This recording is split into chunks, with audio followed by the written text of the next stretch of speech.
Class twelfth sociology chapter हमारा है दूसरा। सेकंड बुक का दूसरा चैप्टर है और पार्ट है इसका पहला। यानी कि सेकंड बुक का चैप्टर सेकंड और इसका पहला वीडियो है। दो पार्ट में आपको ये चैप्टर कंप्लीट बताऊंगा और इसके इम्पोर्टेंट क्वेश्चन ही मैं आपको डायरेक्ट करा रहा हूँ। और डीप पढ़ना है तो आप हमारी पुरानी जो वीडियो थी उसको देख लो या फिर आप एनसीईआरटी पढ़ लो। लेकिन यहाँ पे जो भी क्वेश्चन बताने वाला हूँ वो बोर्ड एग्जाम के लिए बहुत इंपॉर्टेंट है। वीडियो बहुत ध्यान से आपको देखना है। टेलीग्राम ग्रुप ज्वाइन कर लो। Class twelfth ESP new group है हमारा। 9914 बच्चे ग्रुप में जुड़े हुए हैं, यानी कि 10,000 के करीब बच्चे होने वाले हैं अपने ग्रुप में। यहाँ पे आपको सारी important updates time to time मिलती रहेगी। ऐप आप हमारी ज़रूर डाउनलोड कर लो, लिंक आपको डिस्क्रिप्शन में दे दिया है, एकलव्या ऑफिशियल ऐप। इसमें आप एमसीक्यू क्विज जो हमने डाली हुई है, आप एमसीक्यू क्विज में जाकर अपने टेस्ट दे सकते हैं अलग अलग सब्जेक्ट के एमसीक्यू क्वेश्चन के। आपको खास बात यह है कि आपको साथ के साथ आपको वहाँ पे आपका स्कोर पता लग जाएगा कि आपने 10 में से कितने मार्क्स लिए हैं। ठीक है, चलिए शुरू करते हैं। अपने वीडियो को ध्यान से देखो, सीधा क्वेश्चन आंसर पे बात करते हैं। यहाँ पे 19वीं और 20वीं शताब्दी में समाज सुधार आंदोलन की आवश्यकता के कारण बताइए। अब देखो क्वेश्चन में ही आपको आंसर पता लग जाएगा। इसमें ये पूछा जा रहा है कि समाज सुधार आंदोलन की आवश्यकता पड़ी थी, उसके क्या कारण थे। अब समाज में सुधार की आवश्यकता क्यों पड़ती है? अगर समाज में कोई बुराई हो, समाज में कोई कुरीति हो, तभी तो उसको सुधारने की जरूरत पड़ेगी। तो आप सीधा सीधा इसका आंसर बता सकते हो कि समाज में कुरीतियों यानी जो बुराइयां थी उसको दूर करने के लिए समाज सुधारकों द्वारा यह आंदोलन शुरू किए गए। ठीक है, समाज में बहुत सारी बुराइयां फैल गई थी जिसके कारण कुछ लोग ऐसे आए जिन्होंने उन बुराइयों के लिए संघर्ष किया, उन बुराइयों को दूर करने के लिए प्रयास किया। ठीक है, ये महान समाज सुधारक जो थे इनके बारे में हम आगे इसी वीडियो में बिल्कुल आप डीप समझ लो, डीप आपको बताने वाला हूँ। ठीक है, तो चलिए सबसे पहले बात कर लेते हैं सामाजिक कुरीति और बुराइयां कौन कौन सी थी। जैसे कि देखिए, सती प्रथा, बाल विवाह, विधवा पुनर्विवाह निषेध, जाति प्रथा, भेदभाव, ये थी कुछ बुराइयां। बाल विवाह आप जानते हो, कम उम्र में ही विवाह कर दिया जाता था। जाति वाला भेदभाव आप जानते हो कि उच्च जाति और निम्न जाति इस तरीके से समाज बटा हुआ था। कुछ जातियों को निम्न माना जाता था, उनको छूना भी पाप समझा जाता था। छुआछूत, अस्पृश्यता, ये सब आपने पढ़ा है। विधवा पुनर्विवाह आप जानते हैं कि जब कोई महिला विधवा हो जाती थी तो उसका विवाह नहीं कराया जाता था, तो इससे क्या होता था, इसे निषेध यानी इसको बेकार माना जाता था। ठीक है, तो ये हो गया। सती प्रथा, जब कोई विवाहित महिला, ठीक है, कोई विवाहित महिला है, उसके पति की मृत्यु हो जाती है तो उसके साथ उस महिला को भी जला दिया जाता था। ये एक बहुत ही भयानक परंपरा मान लो आप। सती प्रथा जो थी, बहुत ही, आप सोचो कितना ज़्यादा दयनीय होगा वो देखने में, क्या स्थिति रहती होगी। तो ये जो बुराई थी समाज की, इन बुराइयों को दूर करने के लिए कुछ समाज सुधारक आए और उन्होंने इसके लिए काम किया। ठीक है, तो ये हमारा पहला क्वेश्चन हो जाएगा और डीप समझेंगे इसको आगे। आगे ये है कि भाई समाज सुधार के जो कार्य हैं, अब आपको ये समझना है कि समाज सुधार के जो कार्य हैं वो उपनिवेशवाद के पहले भी थे। यानी जब अंग्रेज हमारे देश में शासन कर रहे थे, उससे अंग्रेजों के शासन करने से पहले भी समाज में बहुत सारी बुराइयां रही हैं और उन बुराइयों को दूर करने के लिए कई समाज सुधारक समय समय पर आते रहे। लेकिन अंग्रेजों के शासन के दौरान भी और अंग्रेजों के शासन के बाद भी ये आते रहे हैं। ठीक है, तो उपनिवेशवाद से पहले भी हुए हैं, उनके बारे में थोड़ा जान लेते हैं। देखिए, आपने जैन धर्म में पढ़ा होगा यहाँ पे भेदभाव वाली बातें, कि भेदभाव को समाप्त करने की बात की गई थी। बौद्ध धर्म में भी आपने पढ़ा था कि जो भी बौद्ध धर्म में जुड़ जाता था फिर उन सभी को बौद्ध धर्म में, मतलब बौद्ध धर्म में भिक्षु की तरह देखा जाता था, बौद्ध धर्म का माना जाता था। वहाँ पे फिर कोई भी जाति वाला भेदभाव खत्म हो जाता था। एग्जाम्पल के लिए मैं बताऊँ, जैसे मान लो कोई बहुत अमीर व्यक्ति है, राजा है कोई, एक बहुत ही गरीब व्यक्ति है, या मान लो कोई ऊंची कास्ट का है, कोई निचली कास्ट का है, ये सारे अगर बौद्ध धर्म में जुड़ जाते हैं, ज्वाइन हो जाते हैं, तो उसके बाद ये सभी समान माने जाते थे। यानी यहाँ पे जाति वाला भेदभाव किसी तरह का कुछ भी नहीं होता था, अमीरी गरीबी का भेदभाव कुछ भी नहीं होता था। तो ये जैन धर्म, बौद्ध धर्म, इनमें भी ये इन बुराइयों के लिए आवाज़ उठाई गई थी। लिंगायत समुदाय के बारे में भी आपने हिस्ट्री में पढ़ा होगा, इन्होंने भी कई मामलों में जाति प्रथा का विरोध करा था। विधवा पुनर्विवाह वाली भी पॉइंट आपको मैंने हिस्ट्री में पढ़ाए हुए हैं, तो आपको पता लग जाएगा। ठीक है, यहाँ पे टाइपिंग की मिस्टेक है, विरोध हुआ। ठीक है, भक्ति सूफी आंदोलन जब हुए थे तो इन संतों ने भी बुराइयों को दूर करने के लिए प्रयास किया था। यानी प्राचीन समय से ही ऐसे प्रयास किए जा रहे हैं। ठीक है, तो ये आपको समझ में आ गया। इसके बाद बात करते हैं आगे। उन समाज सुधारकों के बारे में चर्चा कीजिए जिन्होंने सामाजिक कुरीति के खिलाफ आवाज उठाई। तो देखिए, जैसे राजा राम मोहन राय, इन्होंने सती प्रथा के विरोध आवाज उठाई थी। सती प्रथा को गलत मानते थे। ठीक है, और उसको खत्म करने के लिए आवाज उठाई थी इन्होंने। दूसरे हैं राणा डे। राणा डे, इन्होंने क्या करा, विधवा विवाह का समर्थन किया। यानी जो विधवा जो होती थी उसको विवाह नहीं करवाया जाता था उसका, तो इन्होंने कहा कि उसका विवाह कराना चाहिए। ठीक है, समर्थन किया पुनर्विवाह की बात। सर सैयद अहमद खान, इन्होंने स्वतंत्र अन्वेषण की बात कही थी। ज्योतिबा फुले की अगर हम बात करें तो ये बहुत ज़्यादा फेमस रहे हैं और इन्होंने जाति भेदभाव जो होता था उसके खिलाफ आवाज़ उठाई थी। महिला शिक्षा के लिए बातें कही थी। जहाँ आरा शाह नवाज जो है, इन्होंने बहु विवाह प्रथा के खिलाफ आवाज़ उठाई थी कि मुस्लिमों में जो एक से अधिक पत्नी रखने का जो चलन था उसके खिलाफ आवाज़ उठाई थी कि बहु विवाह नहीं करना चाहिए। ठीक है, जहाँ आरा शाह नवाज, इन्होंने ब्रह्म समाज की बात करें तो इन्होंने सती प्रथा का विरोध किया था। तो इस तरीके से कुछ समाज सुधारक, कुछ संस्थाएं ऐसी रही हैं जिन्होंने समाज में फैली बुराइयों को टारगेट किया और उसको समाप्त करने के लिए, उसको ख़त्म करने के लिए, लोगों में जागरूकता लाने के लिए भी कार्य किया और उसके खिलाफ आवाज़ भी उठाई। इनका विरोध भी हुआ था क्योंकि कुछ जो रूढ़िवादी धार्मिक विचार वाले व्यक्ति थे, जब कोई भी बात धर्म के लिए आ जाती थी तो वो इसका विरोध करने लग जाते थे कि हमारे धर्म में ऐसा है, हमारे धर्म में ऐसा है।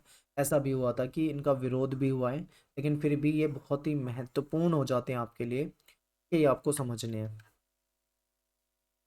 आगे देखिए, नेक्स्ट आपका क्वेश्चन आएगा फिर कि सांस्कृतिक परिवर्तन को कितनी प्रक्रिया के रूप में देखा जा सकता है। तो इसको 4 प्रक्रिया के रूप में देखते हैं हम। संस्कृतिकरण, आधुनिकीकरण, लौकिकीकरण और पश्चिमीकरण। ये संस्कृतिकरण जो है ये अंग्रेजों के आने से पहले से है। यानी जब अंग्रेज जो थे उनके आने से पहले से है। ठीक है, अंग्रेज आने से पहले से है। लेकिन ये जो बाद की 3 चीजें हैं, आधुनिकीकरण, लौकिकरण, पश्चिमीकरण, ये अंग्रेजों के बाद की समय की बातें हैं। ठीक है, तो ये 4 प्रक्रियाएं, इन सब के बारे में हम आगे धीरे धीरे करके पढ़ते रहेंगे। अभी फिलहाल जो इंपॉर्टेंट है वो संस्कृतिकरण, क्योंकि मैं आपको बता दूं, मैंने प्रीवियस ईयर के क्वेश्चन देखे हैं तो उसमें ये क्वेश्चन बहुत बार पूछा गया है अलग अलग टाइप से। तो इसीलिए मैंने आपके लिए ये क्वेश्चन एक अलग, मतलब एक पैराग्राफ में नहीं समझा रहा, मैं आपको अलग अलग टाइप में बताऊंगा ये क्वेश्चन क्या है। सबसे पहले ये बात करेंगे कि जो संस्कृतिकरण शब्द है, आखिर ये शब्द की उत्पत्ति किसने की, कौन इस शब्द को लेके आया। तो ये जो व्यक्ति थे, M N श्रीनिवास जो थे, ये इस शब्द को लेकर आए थे। ठीक है, इनके द्वारा इसकी उत्पत्ति हुई थी। तो 1 नंबर का क्वेश्चन अगर आता है 1 मार्क्स का, तो आप ऐसा आंसर लिखेंगे, M N श्रीनिवास। ठीक है, अब बात करेंगे कि संस्कृतिकरण का आखिर मतलब क्या होता है, इसका अभिप्राय क्या है। तो देखिए, संस्कृतिकरण का अर्थ होता है कि जब निम्न जाति या जनजाति या समूह के लोग, निम्न मतलब देखो, समाज जातियों में अगर देखें 2 हिस्सों में बटा था। एक तरफ वो जाति थी जो बहुत उच्च जाति मानी जाती थी, ऊंची कास्ट मानी जाती थी। एक तरफ वो जातियां थी जो निम्न जाति मानी जाती थी। तो निम्न जाति को हमेशा क्या झेलना पड़ता था, भेदभाव होता था इनके साथ।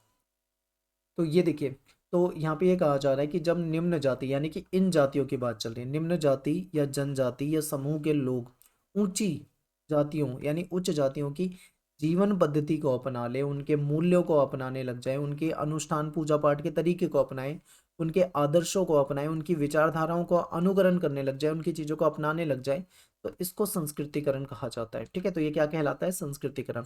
यानी कि जब निम्न जाति के लोग उच्च जाति के लोगों के विचारधारा को, मूल्यों को, अनुष्ठान को, आदर्श को, जीवन पद्धति को अपनाने लग जाएं, अनुकरण करने लग जाएं, तो वो क्या कहलाता है, संस्कृतिकरण कहलाता है। ठीक है, तो ये हो जाएगा इसका अर्थ।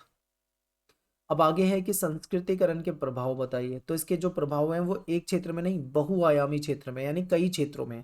एग्जाम्पल के लिए आप यहीं पे देख चुके हो कि जीवन पद्धति भी चेंज हो रही है, मूल्य भी चेंज हो रहे हैं, अनुष्ठान वाली पद्धति भी चेंज हो रही है, आदर्श भी देखी जा रही है, विचारधारा भी। तो आप समझ गए होंगे कि कई क्षेत्रों में इसका प्रभाव पड़ता है, यानी बहुआयामी। अब कौन कौन से हैं देखो, भाषा के क्षेत्र में, साहित्य के क्षेत्र में, विचारधारा के क्षेत्र में, संगीत के क्षेत्र में।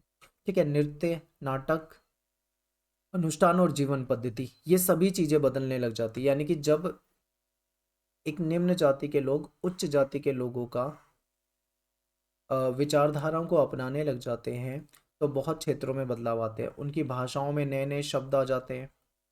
ठीक है, उनके साहित्य जो लिटरेचर होता है उसमें बदलाव देखने को मिलता है।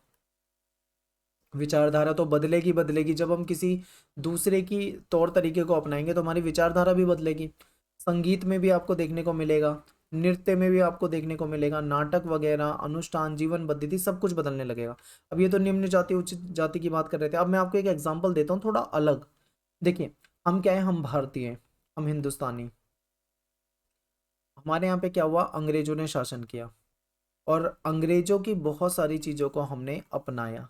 ठीक है, तो उससे क्या है, जैसे कि हमने अंग्रेजी भाषा को महत्व देने लगे, हम संस्कृतिकरण ये भी हो जाएगा। हमें अंग्रेजी साहित्य ज़्यादा पसंद आने लगा, अंग्रेजी विचारधारा को हम अपनाने लगे, यानी हमारा रहन सहन जो है उनके अनुसार होने लगा, हमारा लाइफस्टाइल जो है उनके तरीके से होने लगा, हमारा जो पहनावा होता है, जो कपड़े पहनते हैं वो भी हम टाई वगैरह पहनने लगे, कोट वगैरह, सूट जो भी होता है। ठीक है, और संगीत भी आप देखते हो, रॉक म्यूजिक पसंद किया जाने लगा है, और अंग्रेजी गाने सुनने लगे हैं, अंग्रेजी फिल्में देखने लगे हैं। नृत्य की बात करें, वेस्टर्न जो डांस होता है उसको पसंद किया जाने लगा, नाटक, उनके तौर तरीके को अपनाने लगे, उनके जैसा लाइफस्टाइल हम अपनाने लगे हैं। तो ये मैंने आपको एक जोड़ के दिखाया है कि हम भारतीय किस प्रकार से वेस्टर्न जो पश्चिमी सभ्यता है उसको अपना रहे हैं। ऐसे ही ठीक एक निम्न जाति के लोग उच्च जाति के लोगों की चीज़ों को अपनाते थे। तो जब वो अपनाते थे तो बहुत क्षेत्रों में बदलाव होते थे, भाषा, साहित्य, ये सब हो जाएगा।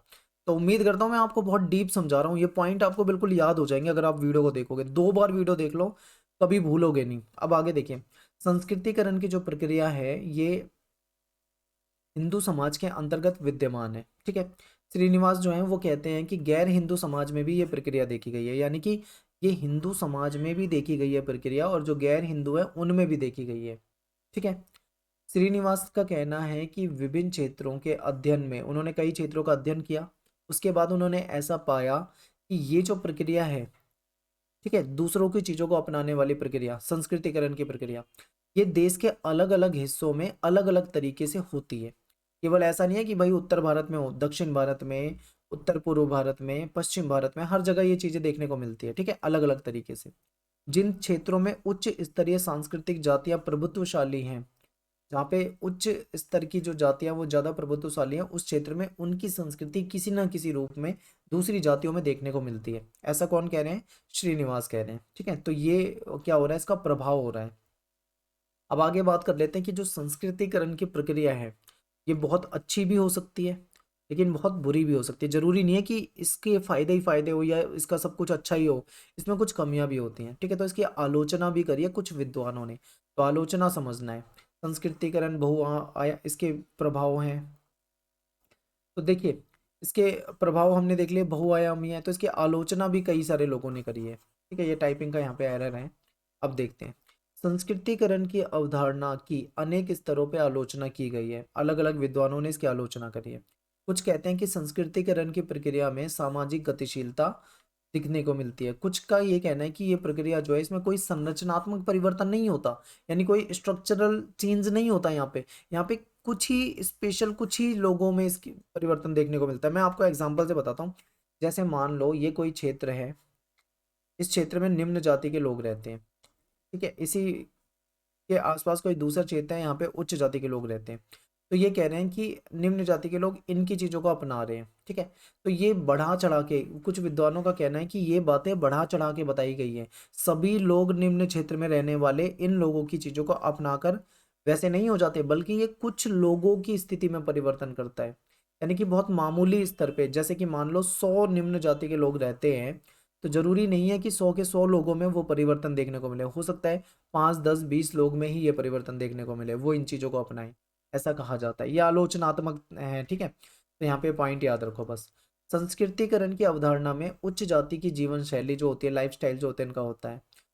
उच्च तथा निम्न जाति के व्यक्तियों की जीवन शैली से यानी कि ये कह रहे हैं कि उच्च जाति की जीवन शैली उच्च है, यानी जो उच्च जाति की जो जीवन शैली है वो बिल्कुल हाई क्लास है, लेकिन जो निम्न जाति के लोग हैं उनका जो लाइफस्टाइल है वो बिल्कुल निम्न है, इस तरीके से बताया जा रहा है। इस प्रकार उच्च जाति के लोगों की जीवन शैली का अनुकरण करने, यानी उनकी चीजों को अपनाने की इच्छा को आवश्यक और प्राकृतिक स्वीकार कर लिया गया है, जो कि सही नहीं है। देखिए, जरूरी नहीं है कि भाई हर किसी को किसी दूसरे की विचारधारा को अपनाना ही है, ठीक है। लेकिन यहाँ पे तो ऐसा कर दिया एक प्राकृतिक, यानी अपनाना ही है। जब अपनाना ही है यानी कि जबरदस्ती वाली बातें आ जाती है तो ये सही नहीं माना जाता है, ठीक है। तो ये भी आपको यहाँ पे पॉइंट समझना है। इसके बाद देखिए, संस्कृतिकरण की अवधारणा एक ऐसे प्रारूप को सही बताती है, एक ऐसी चीज को सही बताती है जो कि असमानता और अपवर्जन पे आधारित है। अब आप बताओ कि कभी भी असमानता को क्या सही माना जा सकता है?